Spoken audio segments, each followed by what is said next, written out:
Ei, me fala uma coisa, será que nós conseguimos ser bom do mesmo jeito que Deus é bom? Se Ele é bom, será que Ele dá tudo aquilo que nós queremos e precisamos? Afinal de contas, você sabe identificar um verdadeiro falso profeta? Essas e outras questões serão respondidas nesta videoaula, então não percam!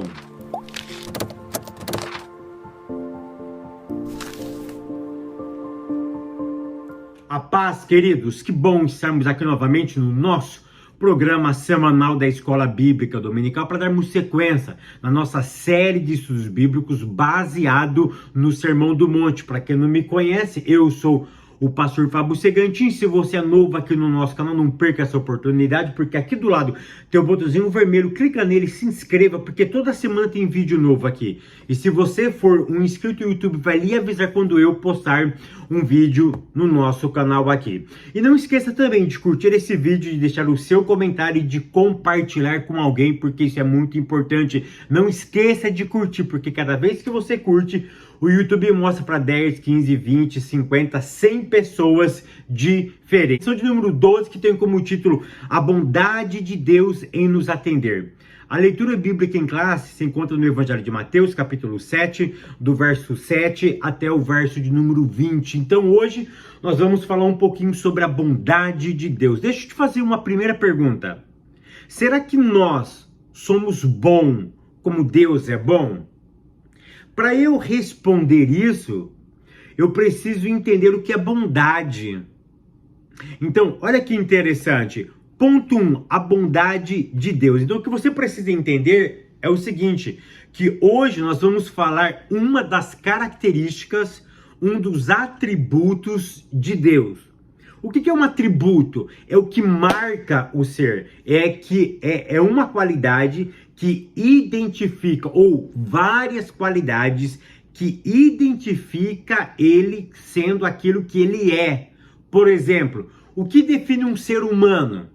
São os seus atributos, as suas qualidades. O que define um animal? São as suas qualidades. Por exemplo, o que define um cachorro, um avestruz, uma cobra, um elefante? O que define Deus? Ou seja, é um conjunto de qualidades que atribui ou que define e especifica um ser. Então, olha que interessante, a bondade é um dos atributos que define Deus. Mas deixa eu te falar alguma coisa. Você já não viu ou ouviu alguém dizendo o seguinte: nossa, aquela pessoa é uma pessoa bondosa? Então, peraí. Será que a bondade é um atributo específico de Deus? Será que eu posso ser bondoso? Será que você pode ser bondoso? Então vamos definir aqui o que é bondade. A palavra bondade no hebraico é resed. Resed vem de uma raiz mais arcaica, tá? Que significa o seguinte: aquele que curva a cabeça. Então olha que interessante. O ato de curvar a cabeça é um ato de respeito e um ato de consideração pelo próximo. Então a palavra resed, que é a palavra bondoso, pode ser a palavra também misericordioso. Existem várias outras definições também, porque é muito vago, é muito amplo o termo resed. Mas o que eu quero que você entenda é o seguinte: olha que eu já gravei 2 vídeos há vários anos atrás sobre bondade. Inclusive, para você saber o que é bondade, você pode ler o meu livro, tá?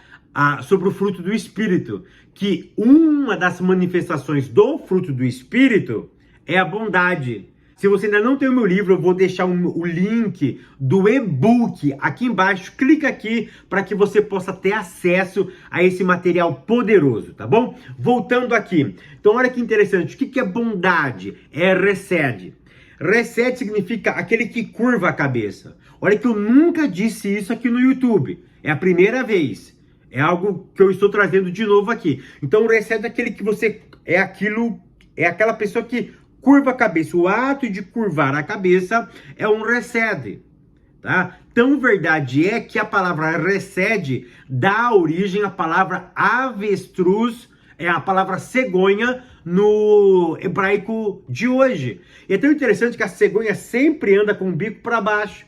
Essa que é a ideia, é aquilo que curva, ou seja, está curvado para a outra pessoa, para beneficiar uma outra pessoa. Então, essa que é a ideia da palavra recede. Então, voltando aqui, ponto 1, definição de bondade. Eu acabei de definir aqui de forma etimológica, na raiz da palavra, mas o que eu quero que você entenda é o seguinte, que a bondade na sua totalidade, somente Deus. Então, olha só, a bondade, ela é um atributo de Deus, porque Deus exerce a bondade na mais absoluta perfeição, ou seja, na sua totalidade. O ser humano pode ser bom, ele pode ter atitudes boas, mas a sua originalidade, a Bíblia diz, olha que interessante, que nós fomos destituídos da glória. E nenhum ser humano fora da glória pode exercer a bondade. Então a bondade é um atributo divino, é um atributo de Deus, que ele confere a nós mediante o seu Espírito. Lá em Gálatas capítulo 5, onde fala sobre o fruto do Espírito, e uma das modalidades, ou uma das qualidades, ou uma das manifestações do fruto é a bondade. Então o ser humano pode se tornar bom. Uma outra coisa que você precisa entender é o seguinte, que Deus é bom e ele sempre vai ser bom. Ele sempre vai ser bom. E uma outra ideia que você precisa entender é o seguinte, que a bondade para o ser humano, ela tem que estar atrelada à fé. Porque se ela não estiver atrelada à fé, ela é meramente uma vontade ou um esforço humano de tentar voltar ao original e ele nunca vai conseguir. Para que o ser humano possa exercer atitudes de bondade baseado na Bíblia e que agrada a Deus, ele precisa estar atrelada à fé. Uma outra coisa que você precisa entender na bondade com Deus é o seguinte, que quando a Bíblia diz que Deus é bom, que Deus é o recede, o que eu entendo aqui? Eu entendo o seguinte, que a ação de Deus de ser bom exclui a ruindade, ou seja, Deus nunca vai ser ruim, porque uma pessoa, qual é o contrário de bom? Ruim. Então olha que interessante, se Deus não está agindo em bondade, ele está agindo em ruindade, negativo. Deus nunca vai agir com ruindade. Ou seja, o oposto da bondade não é a ruindade. Por quê? Porque Deus, ele não pode ser ruim. Porque a ruindade é uma atividade do pecado. Eu sou ruim. Nós agimos de forma ruim. Mas Deus jamais pode ser ruim. Ele é justo. A gente confunde para Deus a ruindade com justiça. Deus, ele é justo. E às vezes a justiça dele é antagônica à minha visão. É diferente à minha visão. E aí eu começo a dizer que Deus está tendo uma atitude ruim. Ou seja, ele é uma pessoa... ou seja, ele está agindo com ruindade. Então, nós precisamos entender isso. Que Deus sempre, presta atenção, ele sempre vai ser bom. Até quando ele é justo, ele é bom. Mas Deus nunca vai ser uma pessoa ruim. Ponto 2. A bondade de Deus no aspecto bíblico. Eu quero que você abra a sua Bíblia em Êxodo, no Êxodo, capítulo 33 e no verso 19, que diz assim a Bíblia. Deus falando, eu farei passar toda a minha bondade diante de ti, ou por diante de ti. Olha que interessante, a Bíblia diz que Deus ia passar toda a sua bondade. Lembra o que significa a palavra bondade? Recede, mas se eu ler em Êxodo 33, verso 19, a palavra não é recede, a palavra é tov. E aí que eu aprendo o seguinte, quando Deus disse, olha, Moisés, fica aí que eu vou passar a minha bondade, o que Deus estava querendo dizer? Você vai ver a atitude de um Deus bondoso. Eu vou passar e você vai perceber as minhas nuances. Você vai perceber, é como se ele estivesse vendo um filme das atitudes de um ser que é bom. Porque tove aqui nesse texto pode significar, eu fui no hebraico, eu peguei as palavras, ó, o meu link do meu curso de hebraico tá aqui embaixo também, tá bom? Pode significar belo, melhor, agradável, pode significar bom, bem, pode significar, olha que interessante, prosperidade. Quando Deus disse para Moisés, Moisés, vai passar a minha bondade, Deus estava dizendo, vai passar a minha prosperidade. Vai passar a minha riqueza. Riqueza aqui é a ideia de riqueza de dinheiro mesmo. É o valor que ele tem. É essa que é a ideia. A ideia de beleza, a ideia do belo, a ideia do o melhor, a ideia do favor. Olha que interessante, Moisés. Quando eu passar aqui, você vai ter a ideia da minha bondade. E bondade é o favor, felicidade, gozo, alegria. Então, olha que interessante. Deus jamais pode ser ruim para os seus filhos. Por quê? Porque ele é bom. Eu ia falar ele é extremamente bom. Não, ele é bom. Não existe extremamente bom. Você é bom ou você é ruim. Deus, ele é bom e ponto. Ele não é extremamente bom. Ele não é muito bom. Ele é bom. A bondade é dele. Ele é a própria bondade. Ponto 3. A bondade de Deus num aspecto teológico. Deixa eu te dizer uma coisa. Deus, ele sempre vai ser bom em todos os aspectos da vida. E é em todas as áreas. E em todas as áreas, Deus é bom. Mas a minha pergunta é, Fábio, como eu posso ter acesso à bondade de Deus? Vamos para a Bíblia? Mateus capítulo 7, verso de número 7, que diz assim, pedi e dar-se-vos-á, buscai e encontrarei, batei e abrir-se-vos-á. Qual é a ideia, a receita, o princípio para eu alcançar essa bondade, esse favor, esse curvar de Deus em meu favor? 3 verbos: pedir, bater. Pedir, buscar e bater. Ou seja, existe uma bondade disponibilizada a mim. Mas como que eu tenho acesso a ela, Fábio? Eu tenho que buscar. Precisa ter uma insistência. Precisa ter uma busca. Porque quando eu peço algo para Deus, você pode ter uma certeza. Ele vai fazer. Ele vai fazer. Deixa eu te dizer uma coisa. Você sabia que Deus é tão bom que para Ele fazer algumas coisas na nossa vida, Ele não precisa que você tenha dinheiro, que você saiba idiomas, que você esteja no meio de grandes pessoas? Porque quando eu peço para Ele, Ele é bom. E Ele vai exercer a qualidade de bondoso para mim. E como bondoso, Ele vai fazer uma análise. Isso estou falando de forma humana. Ele vai analisar se está na hora de lhe dar, se Ele pode me dar ou se Ele não pode me dar.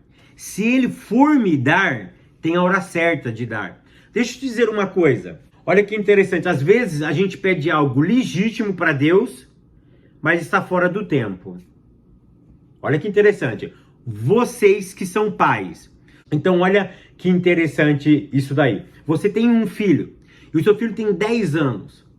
E ele diz o seguinte: pai, quero te pedir uma coisa. Pede, filho. Ô pai, você deixa eu dirigir o carro? Sim, eu deixo. Não tem problema nenhum. Aí o filho diz assim: pai, mas eu quero dirigir agora. O que você vai falar para ele? Eu deixo, mas não agora. No tempo certo você vai dirigir o carro. Você consegue entender que tem coisas que você pede que é legítimo, mas não está na hora? Ponto.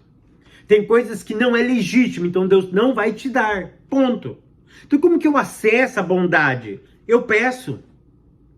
Eu peço. E tem coisas que você vai pedir, é legítimo, mas não está no tempo. Se eu entendo isso, a minha vida ganha outro sentido.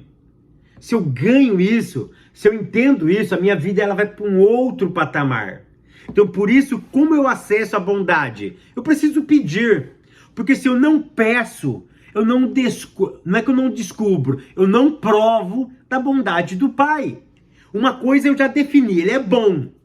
O texto me diz, porque aquele que pede, recebe. Aquele que pede, recebe. Aquele que busca, encontra. Aquele que bate, se abre. Ou seja, eu já entendi no texto que ele é bom. E é tão verdadeiro que no verso 9 ele diz assim: e qual dentre vós é o homem que pedindo pão, o seu filho lhe dará uma pedra? Pedindo peixe, lhe dará uma serpente? Aí ele diz, se vós, pois sendo maus. Presta atenção no que ele está dizendo aqui. Ele está comparando o divino com o humano. Nessa comparação, ele não pode comparar eu como bom. Embora a Bíblia diz, lá no Salmo 37 e verso 23, que os passos de um homem bom são confirmados pelo Senhor. Pronto. Existem pessoas que exercem a bondade mais do que outras pessoas. Por exemplo, eu me esforço para ser uma pessoa boa. Eu me esforço para exercer a bondade. Por exemplo, agora há pouco, eu acabei de chegar eu saí do serviço, trabalhei 12 horas, andei 40 minutos de carro, cheguei em uma casa, tinha algumas pessoas nessa casa, a minha esposa estava nessa casa, e tinha uma mulher fazendo algumas mudanças.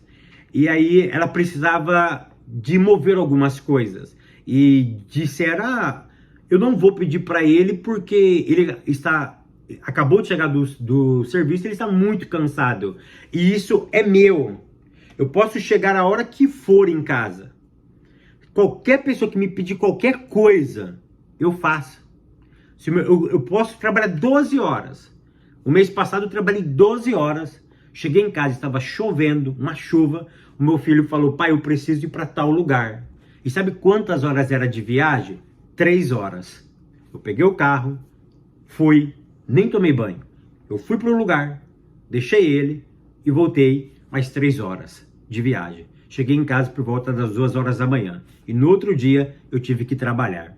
Ou seja, você tem que se esforçar. Tem pessoas que se esforçam mais do que o outro. Então a ideia aqui, quando Cristo está dizendo aqui, ele está comparando o divino com o humano. Ou seja, a essência do ser humano é má.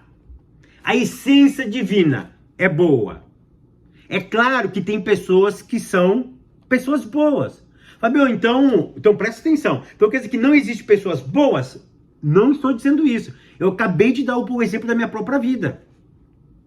Eu acabei de dar o exemplo meu. Se eu chegar aqui e você me ligar, Fábio, eu preciso que você vá em tal lugar, eu vou na maior boa vontade.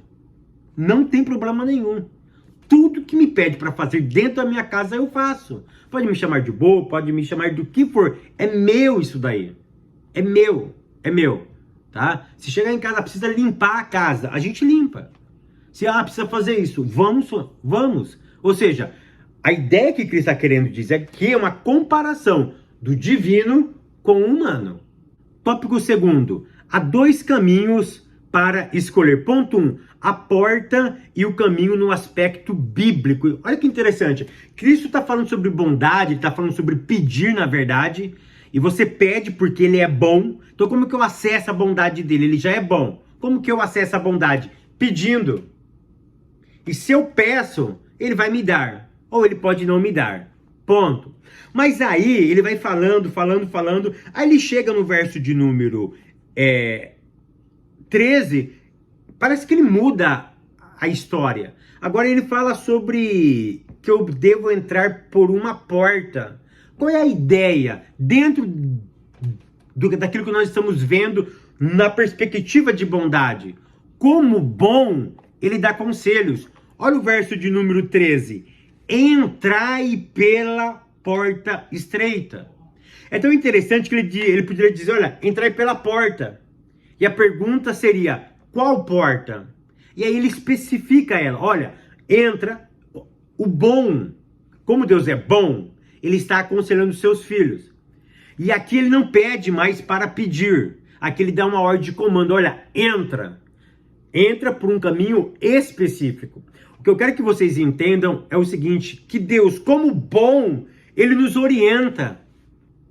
E ele nos orienta da maneira específica. Uma outra coisa que eu quero que vocês entendam, que como bom, ele orienta de maneira específica, ele nunca te deixa no vago. Ele nunca te deixa sem uma solução. Ele nunca te deixa na escuridão. Ele nunca te deixa numa encruzilhada. Ele nunca te deixa numa indecisão. Ele sempre vai te dar um caminho específico. Olha, entra. Mas por onde? Por esta porta. Que porta? É a porta estreita. É por isso que ele é bom. Por que ele é bom? Porque ele sempre te dá a orientação correta. Ele nunca vai te deixar nenhuma encruzilhada. O bondoso sempre, aqui é Deus, o bondoso, o Deus, ele sempre vai nos apontar para a direção correta. Ponto 2. O que as duas portas e os dois caminhos ilustram para nós? Basicamente, dois princípios que eu quero ensinar para vocês aqui. Primeiro princípio é o princípio do oposto.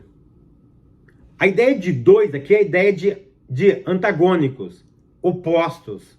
Tem uma estreita e uma larga. São opostos, são diferentes, são antagônicos.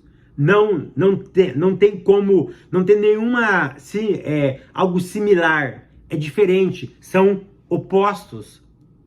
E uma outra coisa que eu aprendo aqui também, o que ela ilustra para nós?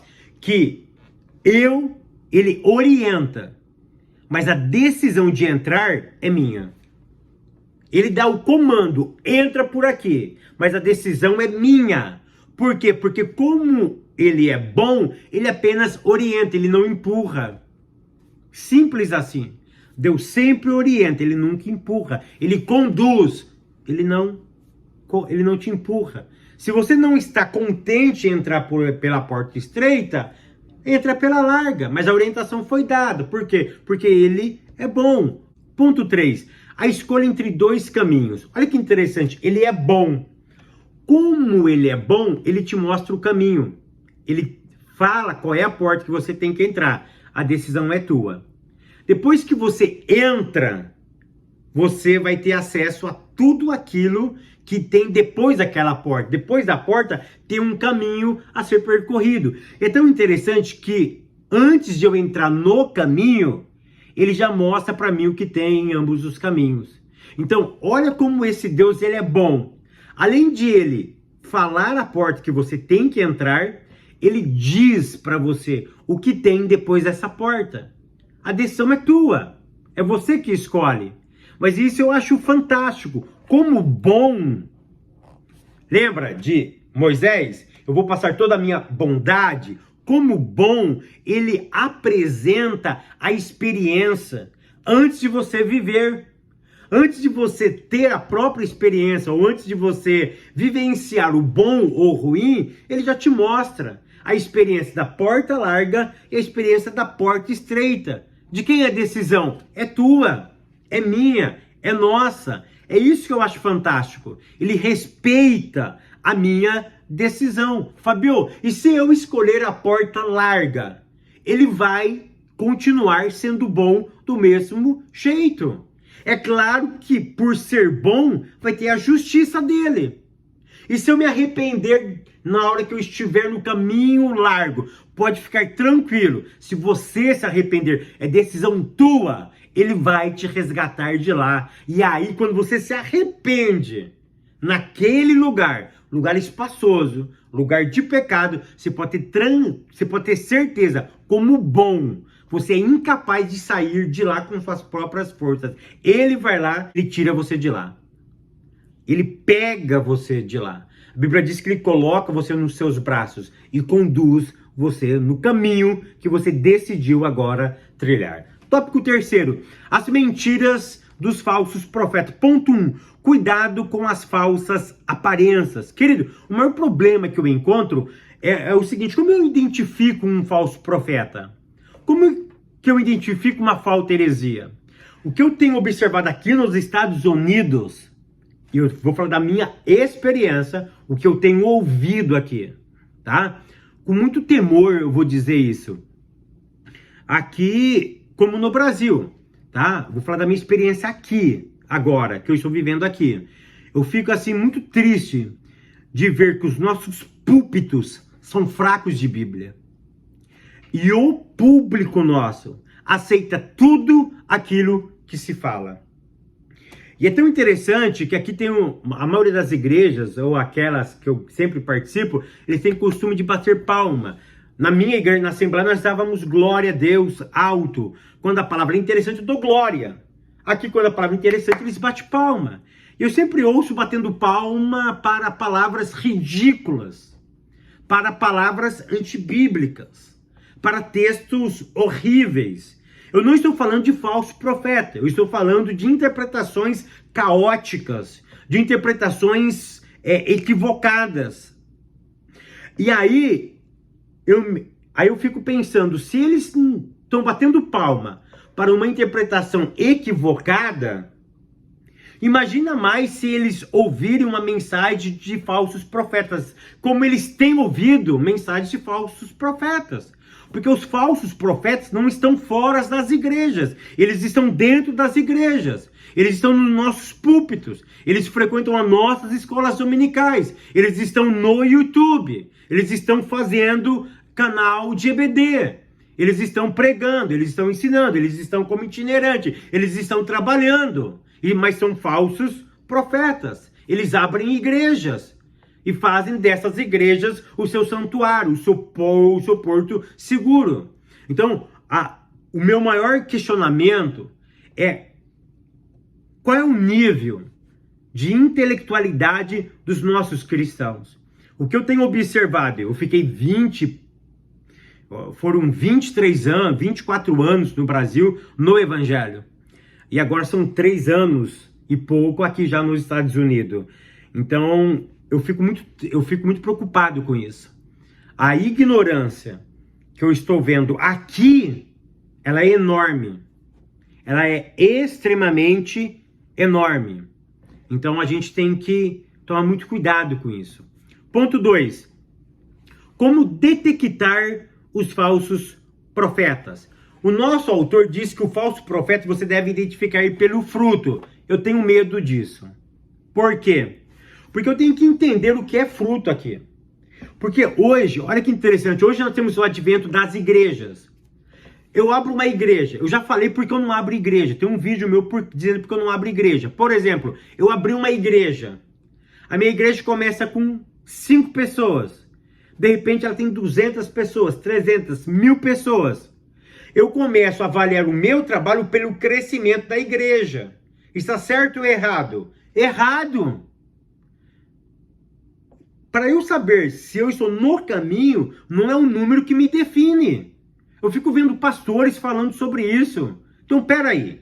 Então, se esse caminho, se esse método é verdadeiro, então eu preciso dizer que todas as religiões que nós não concordamos, tá? Que nós não concordamos, elas também estão no caminho certo. Espiritismo começou com 1, 2 pessoas, cresceu. Budismo cresceu. O Islã começou, o grande líder, Maomé, cresceu. Será que números identifica se está dando certo ou não? Pera aí. Outros falam Hoje nós vivemos no mundo das redes sociais. Então, como que eu defino se o meu trabalho é bom ou ruim? Pelo número de acessos que eu tenho. Se eu tenho muito acesso, eu sou ótimo. Se eu tenho pouco acesso, eu sou ruim. Se eu tenho milhões, aí eu sou power. Aí eu sou big, eu sou the best. Peraí, tá errado. Não são números que definem. Hoje nós temos pessoas que têm milhões de seguidores e é uma lástima no evangelho. E eu já cheguei a ouvir mensagens no YouTube uma mensagem que não tinha nem 2.000 acessos e uma mensagem profunda, uma mensagem bíblica. Eu fiquei me perguntando por que essa mensagem ela não explodiu. Por que uma mensagem dessa não explodiu? Porque a questão não está no número. O que eu quero que você entenda é justamente isso. E todos os pastores, a maioria, tem esse mesmo discurso, que é lastimável, pobre e antibíblico. A minha igreja, eu comecei ela com 2 membros. E hoje nós temos 300 membros aqui na igreja. Bela coisa. O Islã também começou com 2 pessoas, 3, 4 pessoas. Olha quanto tem no Islã. O Islã é maior do que a tua igreja. Ponto. Então, vamos mudar essa mentalidade, tá? Como que eu identifico, então, um falso profeta? Vou te dar algumas dicas. Primeira dica, todo falso profeta, ele exalta ele mesmo, ou seja, há uma valorização do humano. Ponto. Uma segunda dica que você precisa ter, ele manipula o divino. Ou seja, ele coloca Deus para trabalhar para ele. Se ele coloca Deus para trabalhar para ele, ele está manipulando o divino. Ele está tornando Deus um ídolo. E aí ele está pecando. Então ele é um falso profeta. Ele manipula o divino. Então olha que interessante. Apenas 2 dicas para você. Primeira, exaltação humana. O homem é o centro do culto, é o centro da atenção, ponto. Segunda coisa, uma manipulação do divino. Quando eu coloco Deus para trabalhar em meu favor. Ele é meu empregado. Temos que tomar muito cuidado com isso. Ponto terceiro, uma análise criteriosa. Querido, presta atenção. Nós precisamos nos tornar expert na Bíblia. Eu não estou falando de teologia, não. Eu estou dizendo que nós precisamos ler mais a palavra. E aquilo que você não entende, aí você, primeira coisa, ore a Deus. Busque a Deus. Porque aquele que inspirou, ele está dentro de você. E ele é capaz de fazer você entender. Tem coisas que é mais rebuscada. Aí você busca em livros. Livros coerentes. Livros inteligentes. Hoje nós temos as redes sociais. Começa a ouvir pessoas mais centradas. Mais bíblico centro. Nem sei se existe essa palavra. Tá? Uma pessoa mais bíblica. Uma pessoa que tem a Bíblia como centro. Que não fica vivendo apenas de aparência. Esses dias veio uma irmã aqui na nossa casa. E ela disse assim para mim: pastor, você conhece a Bertana? Eu falei, não. Coloca aí no YouTube. Mas colocou. E ela faz live. Né? Ou seja, ela fica ao vivo. E aí ela viu lá, tinha 4.000 pessoas, parece, ela ao vivo. Você viu como ela é tremenda? Eu falei, rapaz, 4.000? Se eu fazer uma live, eu acho que não dá 20 pessoas. Mas beleza, ela fez uma live com mais de 4.000 pessoas nessa live. E o que ela estava fazendo? Profetizando na live.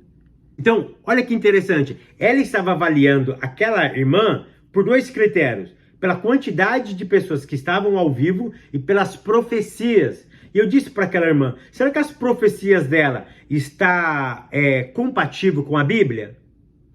E aí eu tive o desprazer de ouvir alguns minutos e falar, ela acabou de errar. Ela acabou de errar. Isso aí é antibíblico, não está na palavra. Aí, né, Fábio, mas aí... Ou seja, aí tem aquela... Sempre nós damos desculpa porque nós queremos ter acesso às coisas mais agradáveis. Nós precisamos ter a Bíblia como a nossa regra de fé e prática. É ela que avalia tudo e qualquer coisa. Não se esqueça, Deus é bom em todo o tempo. Enquanto eu continuo te abençoando, te guardando, te prosperando, te espero semana que vem, querendo Deus.